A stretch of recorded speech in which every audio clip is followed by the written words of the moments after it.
This terrible triad is rounded off by procrastination, which also adds to our stress.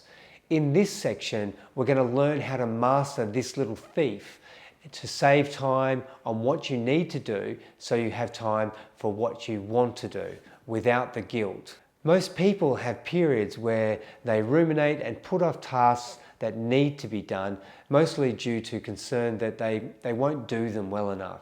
Do you now, or did you ever avoid doing work or an assignment or a project and then have to stay up all night the night before to finish or study for an exam? Then console yourself that it wasn't your best effort if it didn't work out to lessen the blow? Often people will put off doing a task because they think it will take too long to complete, or they're very rigid and can't leave it partway through, or they're worried about feeling overwhelmed while completing the task to their usually very high standards. Do you think similar things? The kicker here is that even when we do procrastinate over starting a task, we rarely engage in truly pleasurable, enjoyable activities. Rather, we just distract ourselves with social media or cleaning the house or something else very minor. So we're not even allowing ourselves any fun, which is the exact opposite of what we're trying to learn here. Fun is good. So let's look at the long-term and short-term consequences of procrastination to explore if it's something that we want to continue. Now, it's obvious that a clear positive of procrastinating is that you get to do something other than the task itself. And that's a real benefit in the short term that you can't deny.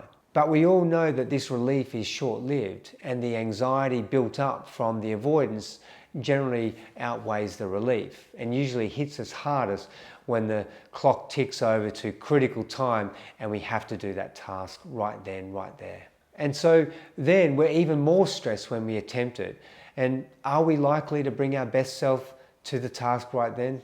Not likely. So remember our tiny habits.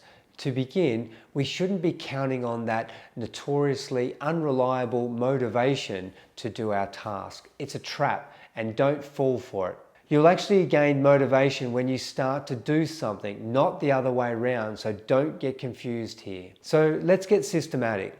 Firstly, define the goal. Break the goal down into manageable chunks of work. List the chunks in terms of easiest to most difficult to complete. Start with something really easy. Remove all distractions. Turn off your internet, move your smartphone to the next room. Before you start, go to the toilet, get your drink of water and whatever else you need. Shut the door, put up the do not disturb sign, let the answer machine pick up the calls. Make yourself accountable to someone. Tell a friend that you'll have to buy them lunch if you don't finish the task by a certain time.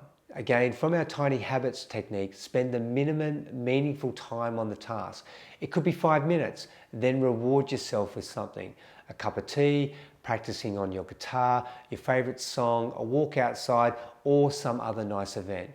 Avoid, if you can, the internet and that seductive social media scrolling. So if you can use these 10 tips to get started, then you will turn from a procrastinator into a doer.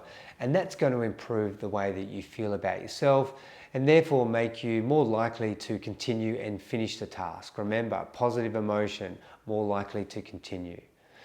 My clients reflect on this as well. They always say things like, I always feel better once I start something. I always feel less anxious once I get going with a task which I've put off. And if I continue to put off a task, I always feel worse.